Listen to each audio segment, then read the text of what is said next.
हाँ भाई, कहाँ गए थे बताएं हम। बचा भी है, आई होप ये पीडीएफ आज ही हो जाएगा पूरा। ये बचा है अच्छा खासा। कोई बात नहीं ब्रो। तो चंद्रपाल को तो लिंक ही नहीं गई होगी ना। एक मिनट।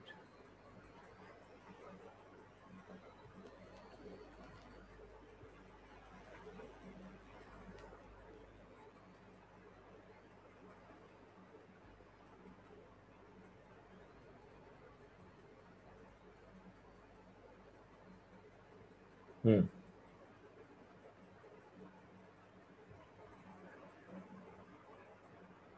कहाँ गए थे बताओ। वॉट डिड वाला ये नहीं हुआ था। Franz was able to understand everything that day, ये भी नहीं हुआ था। हम्म कौन सा हुआ था तो। How is the mother tongue important, ये भी नहीं हुआ था।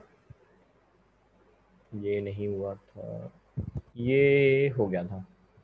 ये हो गया था, ये वाला नहीं हुआ था। How did M Hamel praise the French language, बताएं जल्दी से सब लोग। ये हुआ था कि नहीं हुआ था, कम ऑन। आई गेस ये नहीं हुआ था। बोले। कम ऑन बताएं, ये हुआ था कि नहीं हुआ था। दिव्या तो तान्या जल्दी बताओ बेटा। ये नहीं हुआ था, चलिए ये समझ लेते हैं, आ जाओ। So how did M Hamel praise the French language. Praise का मतलब होता है तारीफ करना। M Hamel the French language की तारीफ आखिर किस तरह करते हैं, वो कैसे उसकी बेसिकली बड़ाई करते हैं अपनी भाषा की। ठीक है जी। दूसरा, what shows M Hamel's love for the French language. ऐसा क्या है जो ये दिखाता है कि एम हैमल अपनी भाषा से प्यार करते थे। तीसरा, what did M Hamel tell them about the French language. M Hamel अपने स्टूडेंट्स को फ्रेंच लैंग्वेज के बारे में क्या बताते हैं। इसके आगे, what did he ask them to do and why. आखिर वो क्या करने को कहते हैं एम हैमल स्टूडेंट्स को, और क्यों। तीनों का एक ही जवाब है आपकी स्क्रीन पर। In the last lesson, in the last French class, जो फ्रेंच क्लास का आखिरी दिन था, M Hamel told the students a lot of things about the French language. M Hamel ने बहुत सारी चीज़ें बताई स्टूडेंट्स को फ्रेंच लैंग्वेज के बारे में। उन्होंने कहा कि जो फ्रेंच लैंग्वेज है वो दुनिया की सबसे क्लियरेस्ट, मतलब सबसे साफ, मोस्ट लॉजिकल, सबसे ज़्यादा लॉजिकल और सबसे ज़्यादा सुंदर भाषा है। और उन्होंने इस बात पे जोर दिया, इंसिस्ट मतलब होता है जोर देना। उन्होंने इस बात पे जोर दिया कि हर कोई अपनी भाषा को बचाए। और मोरोवर मतलब और, उन्होंने ये कहा कि जब एक देश के लोगों को कैद किया जाता है, इम्प्रिजन किया जाता है, उनकी लैंग्वेज जरिया होती है उनके कैद तक, यानी वो कैद से बाहर निकल सकते हैं अपनी भाषा की वजह से।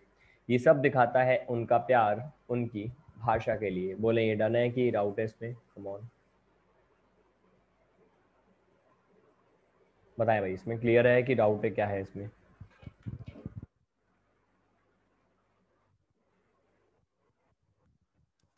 सब लोग बताएं क्लियर है कि नहीं।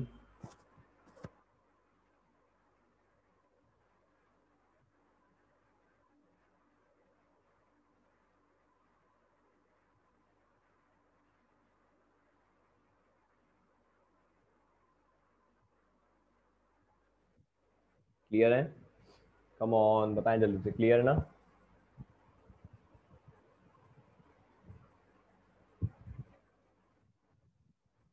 Is it clear, come on. देखो, वेरी गुड, ये क्लियर है तो अगला देखो। How is the mother tongue important according to you. आपके हिसाब से क्लियरेस्ट का मतलब होता है सबसे साफ, क्लियर मतलब साफ, क्लियरेस्ट सबसे ज्यादा साफ। तो दुनिया की सबसे साफ भाषा उन्होंने फ्रेंच को बोला। वैसे ही सच है, अगर आप फ्रेंच कभी सीखोगे जिंदगी में, आप ये पाओगे कि अगर आप इंग्लिश और फ्रेंच को देखते हो तो वो ज़्यादा आसान है। इंग्लिश के कंपैरेटिवली तो फ्रेंच बहुत आसान है, और हिंदी तो हमारी मातृभाषा है ही आसान। ठीक है देखो, how is the mother tongue important according to you. मातृभाषा कितनी इंपॉर्टेंट होती है आपके हिसाब से। तो जो मदर टंग है वो बिल्कुल ज़रूरी होती है एक कम्युनिटी के लिए। एक एक कम्युनिटी मतलब होता है group, Indians, Punjabis, Tamils, American, polish, Scottish, एक पर्टिकुलर कम्युनिटी, एक जाति के लिए बिल्कुल भाषा बहुत ज़रूरी होती है। भाषा सिर्फ एक जरिया नहीं होती बातचीत का, it's not just a mode of communication, ये कल्चर का इनसेपरेबल हिस्सा है। उसको अगर आप अलग कर दोगे भाषा को एक कल्चर से, तो वो कल्चर अधूरा है। जब मैं आपसे बात करता हूँ कि भाई पंजाबी कल्चर क्या होता है, आप सोचो हम पंजाबी कल्चर की बात करें, पंजाबी भाषा ही उसमें ना हो, हम इंडियन कल्चर की बात करें और वहाँ हिंदी ही ना बोले, तो वो टेस्ट नहीं आएगा। तो भाषा जो है वो कल्चर का एक हिस्सा होती है। मदर टंग लोगों को बांध के रखती है, उनमें एकता का भाव लेके आती है। आप, मैं, हो सकता है कुछ और काम करते हो, हमारा एज, हमारा फाइनेंशियल स्टेटस, काफ़ी सारी चीज़ें अलग हो सकती है, सोच अलग हो सकती है, पर अगर हम भाषा एक ही बोलते हैं तो हम आपस में जुड़े हुए हैं। ठीक है, एक फीलिंग आती है कि ये मेरा अपना है और ये पराया है, क्योंकि हमारी भाषा सेम है। तो भाषा हमें बांध कर रखती है। व्हेन अ पीपल इज, नहीं यहाँ पे आर होगा, ये रॉन्ग लिखा हुआ है, व्हेन अ पीपल आर, जब देश के लोगों को कैद किया जाता है बाय अ फॉरेन पावर, बाहर की किसी ताकत के द्वारा, जैसे द ब्रिटिश आए थे और उन्होंने इंडियंस को कैद कर लिया, कैद करना in the sense over power कर लिया था, तो हमारी जो मदर टंग होती है, किसी देश के लोगों की मदर टंग होती है, वो उसे मोटिवेटेड रखती है, उन्हें वो प्रेरित रखती है कि वो आगे बढ़ें, उत्साह में रहें। और उससे क्या होता है, उनकी आज़ादी उनको मिल जाती है। जैसे आप कभी नेल्सन मंडेला वाला अगर आप चैप्टर पढ़ोगे, long walk to freedom, South Africa में भी ऐसे था, जर्मन ब्रिटिश दोनों ने दबा के रखा था अफ्रीकन को, पर उनकी भाषा ने उनको बचा के रखा था। चलिए जी बताएं, ये क्लियर है? Come on, is this answer clear to you? बोलें।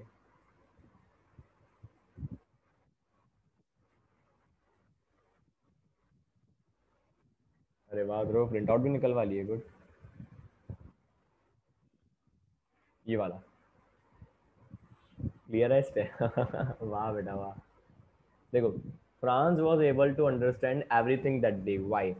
ऐसा क्यों हुआ कि फ्रांस उस दिन, जिस दिन की ये कहानी है, सब कुछ समझ पा रहा था? तो देखो, वो जो दिन था लास्ट लेसन का, फ्रांस उस दिन सब कुछ समझ पा रहा था। क्यों? क्योंकि उस दिन उसने अपना 100% दिया, अपना 100% दिया। वो मोटिवेशन से भरा हुआ था पढ़ने के लिए, और जब उसे ये रियलाइज़ हुआ, जब उसे ये एहसास हुआ अपनी गलती का कि यार मैंने अच्छे से नहीं पढ़ा, होता है ना कि हमारे जब पेपर आता है तो हमको एहसास होता है कि यार हम जितना पढ़ सकते थे हमने उतना नहीं पढ़ा, फिर हम मोटिवेटेड होते हैं। आप देखना पढ़ाई की, जो एग्ज़ाम के एक हफ्ता पहले जो पढ़ाई होती है, वो आपने कभी नहीं की होती, इतना आप इंस्पायर्ड कभी नहीं होते, क्योंकि तब अर्जेंसी होती है। तो उस दिन भी ऐसा ही था, एक अर्जेंसी थी कि यार जिंदगी भर की जो पढ़ाई थी वो चली गई, अब मैं अपनी भाषा को नहीं पढ़ पाऊंगा।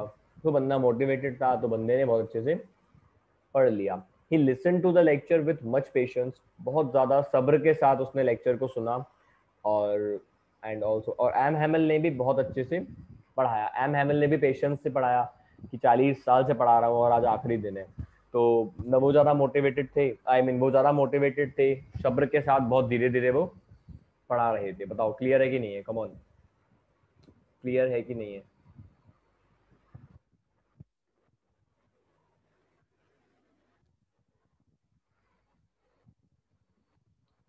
क्लियर है? Very good. सब लोग बताओ, तान्या, ध्रुव। वेरी गुड, क्लियर है ना? अब देखो, हाँ ये अच्छा है मौजी। अब बात आती है कि भाई what did M Hamel teach in the class in his last lesson? वो जो लास्ट लेसन था, उस दिन एम हैमिल ने भाई साहब क्या पढ़ाया था अपनी क्लास में? तो देखो, अपनी जो क्लास थी उस दिन की, उस दिन एम हैमिल बहुत ज़्यादा मोटिवेटेड थे, बहुत ज़्यादा पढ़ाने का उनका मन था। ज़िंदगी की आखिरी क्लास फ्रेंच की वो पढ़ा रहे थे एलसेस में। पहले तो उन्होंने पढ़ाई ग्रामर, जो मैंने बताया उनकी जो बेसिक फ्रेंच ग्रामर थी,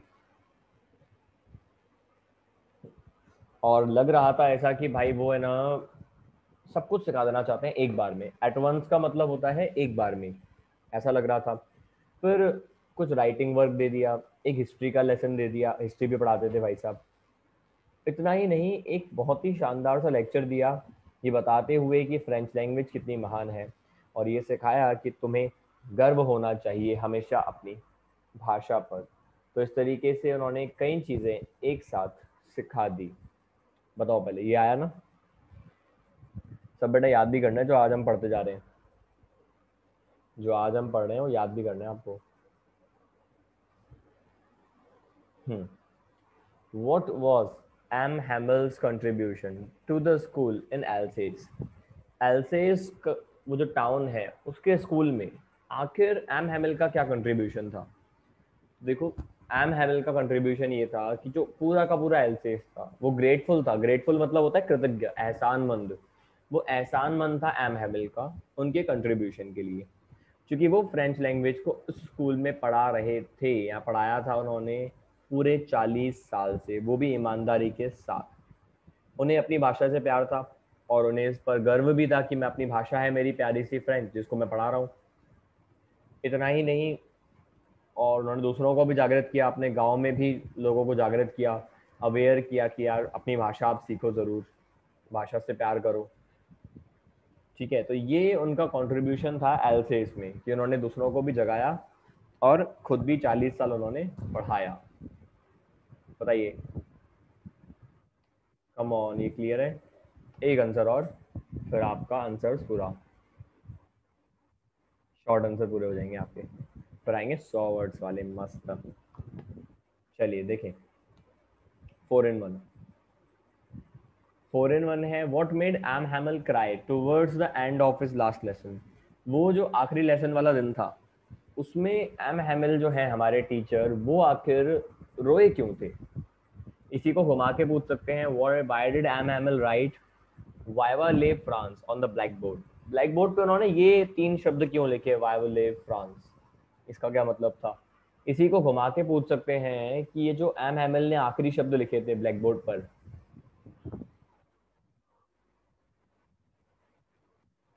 before dismissing the class. Dismiss मतलब छुट्टी करना, ठीक है? डिसमिस मतलब छुट्टी करना। छुट्टी करने से पहले व्हाट डिड दे मीन, आखिर उन शब्दों का क्या मतलब था? तो भाई सबका आंसर एक ही में आ जाएगा। इसको ऐसे भी पूछ सकते हैं, हाउ डिड एम हैमिल से farewell to his students? M Hamel ने कैसे विदाई दी अपने स्टूडेंट्स को और वो लोगों को जो शहर के वहाँ बैठे हुए थे। कौन बैठा हुआ था मैं आपको बता चुका हूँ, पुराने जो मेयर थे, एक किसान था, ये सब लोग वहाँ बैठे हुए थे। तो कैसे उनको विदाई दी? देखो, everyone in the class got very emotional in the last lesson. बहुत ज़्यादा लोग इमोशनल थे, बच्चे बूढ़े सब लोग इमोशनल थे। सारे के सारे जो स्टूडेंट्स थे, बुजुर्ग थे, वो क्लास में थे, दुखी थे, वर सैड।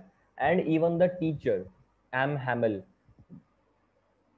वर नहीं आएगा यहाँ, एंड इवन द टीचर, हाँ, और एम हैमल जो थे वो भी उदास थे। ठीक है, तो सारे के सारे ये जो गाँव वाले हैं ये भी थे, और इवन द टीचर यहाँ पे बहुत ज़्यादा आएगा। ठीक है, यहाँ बहुत आएगा।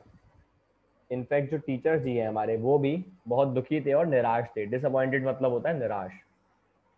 as he had taught the last French lesson in the same school for, as he has taught the French language in the same school for 40 years with dedication and honesty। क्योंकि इसी स्कूल में उन्होंने एक दो नहीं बल्कि 40 साल पढ़ाया था। He explained to them the importance of the mother tongue।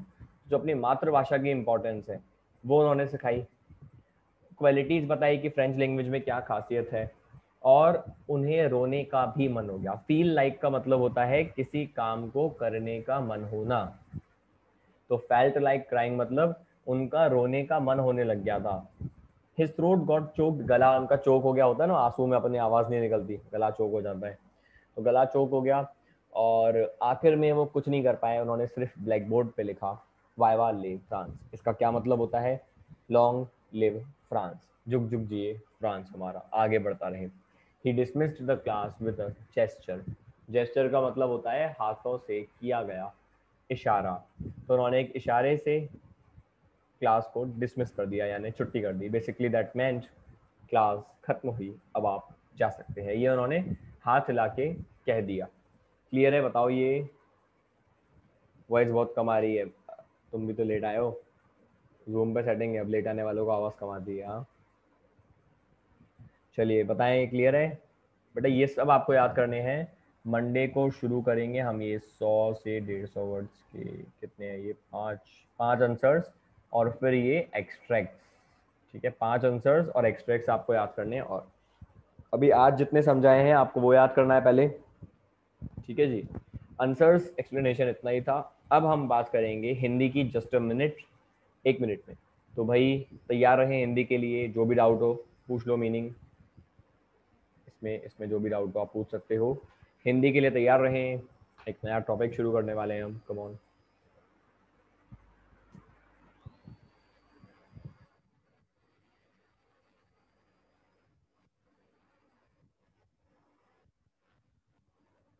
कोई डाउट नहीं है इसमें, चलिए हिंदी के लिए तैयार रहें। और जिनका एक भी इंस्टॉलमेंट पे नहीं हुआ है बेटा वो सतर्क रहें, मंडे को वेटिंग रूम में दिक्कत आएगी, ध्रुव याद रखना। चलिए भाई, क्लियर है ना अभी?